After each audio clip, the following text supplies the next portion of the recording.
안녕하세요. 하나님의 말씀을 배달합니다. 요교교회 박연성 목사입니다.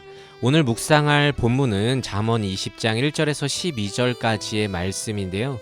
제가 1절에서 4절까지 봉독하고 함께 묵상하도록 하겠습니다. 포도주는 거만하게 하는 것이요 독주는 떠들게 하는 것이라. 이에 미혹되는 자마다 지혜가 없느니라. 왕의 진노는 사자의 부르짖음 같으니 그를 노하게 하는 것은 자기의 생명을 해하는 것이니라. 다툼을 멀리하는 것이 사람에게 영광이거늘 미련한 자마다 다툼을 일으키느니라. 게으른 자는 가을에 밭 갈지 아니하나니 그러므로 거둘 때에는 구걸할지라도 얻지 못하리라. 친구의 결혼식이 있기 전에 사람들과 모여서 축하하는 자리에 제가 간 적이 있습니다. 일이 있어서 저는 좀 늦게 갔는데 식사 후에 2차로 다들 주점으로 이동해서 술을 마시고 있었습니다. 교역자 된 자로서 주점에 출입하는 게 조금 민망했으나 진짜예요. 어쨌든 오랜만에 만나 결혼을 축하하면서 이런저런 얘기를 주고받고 있었는데요. 어떤 사람이 옆 통로를 지나가다가 제 친구를 툭 치고 간 것입니다. 음악 소리는 크고 사람들로 북적거리는 곳이어서 그냥 그럴 수도 있겠다 싶었는데 그것 때문에 갑자기 시비가 붙더니 언성을 높이는 거 아니겠습니까? 일단 큰일은 아니고 축하하는 자리이기도 해서 좋게 말해서 겨우 말리긴 했는데 서로 술이 들어가 있다 보니까 조그만 거에도 격하게 반응하는 것을 보고 참 술이라는 게 좋고 나쁜 것을 떠나서 사건 사고가 일어날 가능성을 높이는구나 라는 생각을 했습니다. 옛날 교회에서는 술 마시는 게 죄냐 천국에 못 가냐 하며 왈가왈부했던 적이 있었습니다. 독일 사람들은 맥주를 물처럼 마시는데 그럼 걔네들은 다 지옥 가냐고 따지기도 했었죠. 근데 한국 교회가 유독 술에 대해서 민감하기는 하는데요. 거기에는 역사적인 이유가 있습니다. 이전 기독교가 전파될 당시에 한국은 술로 인해서 많은 문제들이 있었고 특히 일제강점기 때 술 마시는 것을 조장해서 한국 국민들의 몸을 망치고 도덕적으로는 타락해 하는 그렇게 우리 민족을 지배하고자 하는 역사가 있었던 것입니다. 그런 음주 문화가 신앙에 상당히 방해가 되기 때문에 교회는 그러니까 선교사들은 술을 금하기로 결정을 했고요. 당시 총회의 결의로 금주를 선포한 것이 지금까지 전통으로 이어져 오고 있는 것입니다.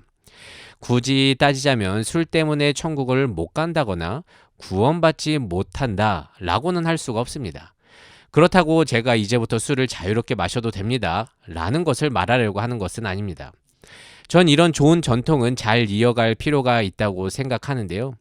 왜냐하면 이 술이라는 게 죄를 범할 가능성을 높이기 때문입니다. 이걸 오늘 말씀에서는요 1절에서 봉독했듯이 미혹된다고 표현하고 있습니다. 그러니까 술은 거만하게 하고 떠들게 하는데 이것들은 모두 다툼과 연결됩니다. 이는 자기 통제, 절제를 상실한 모습들인데요. 그로 인해 다른 문제들도 꼬리를 물고 연결이 됩니다. 2절에서는 왕 앞에서 하지 말아야 하는 말을 거만하게 하여 진노를 사고 3절에서는 미련하게 다툼을 일으키고 4절에서는 사람이 게으르게 됨을 묘사하고 있습니다. 특히 1절에 미혹된다는 말은 1차적으로는 취한다는 뜻인데요. 더 큰 차원에서 살펴보자면 미혹이란 결국 내가 누구를 위해 어떻게 살아야 하는지를 잊게 된 상태를 뜻합니다. 즉 하나님을 경외하고 내가 누구인지 주 앞에서 뭘 해야 하는지를 아는 지혜를 얻지 못하는 상태를 말합니다. 그래서 오늘 말씀의 핵심은요 술이 아니라 미혹됨으로 지혜를 잃는 것입니다.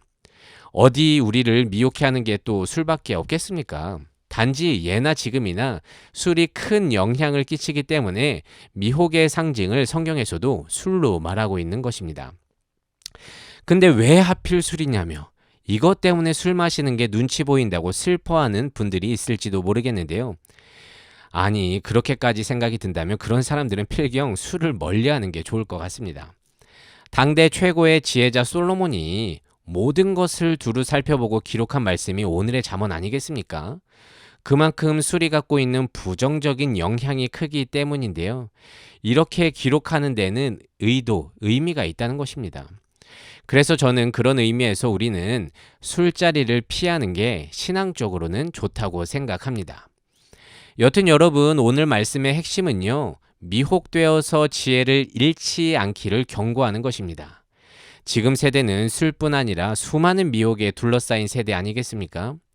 일상에서 하나님을 경외하고 어떻게 살아가야 할지를 잊게 만드는 것들이 너무나도 많습니다. 최근 미디어에서는 마약 이슈들이 보도되고 있는데요. 이게 그들만의 이야기가 아니라 지금의 우리들도 쉽게 손에 닿을 만한 거리에 있음을 깨닫게 되는 요즘입니다. 그런 가운데 우리는 믿음의 정체성을 갖고 어떻게 살아내야 하는지가 관건이라는 것이죠. 그러니까 술만 문제는 아니라니까요. 미혹되지 않고 지혜를 간직해야 하는 것이 우리의 사명입니다. 그렇다면 우리는 어떻게 해야 할까요? 이에 대해 에베소서 말씀은 우리에게 큰 힌트를 줍니다. 에베소서 5장 16절과 17절에는 이렇게 기록되어 있어요.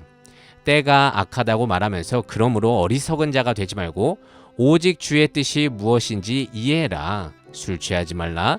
이는 방탕한 것이니 오직 성령으로 충만함을 받으라. 그러니까 바울은 미혹되지 않도록 주의 뜻을 알기 위해서 말씀을 붙들라고 권면하고 있습니다. 이것은 다른 게 아닙니다. 말씀을 가까이 하는 것은 물론이고 죄가 일어날 가능성이 높은 그런 자리들은 피하고 선이 채워지는 그 말씀의 자리를 사모하며 그 자리에 서라는 것입니다. 여러분, 여전히 우리 주위에는 나를 무너뜨리는 수많은 미혹들이 있을진데요. 부디 그것들을 잘 분별할 수 있는 말씀을 가까이 하길 바라며 진리의 길에 서서 정도의 길을 걸어가는 우리 모든 요셉 청년부 되시기를 진심으로 소망합니다. 말씀을 묵상하며 내 삶에 적용하기를 원합니다. 내 정체성을 무너뜨리는, 나를 미혹하는 것에는 무엇이 있습니까?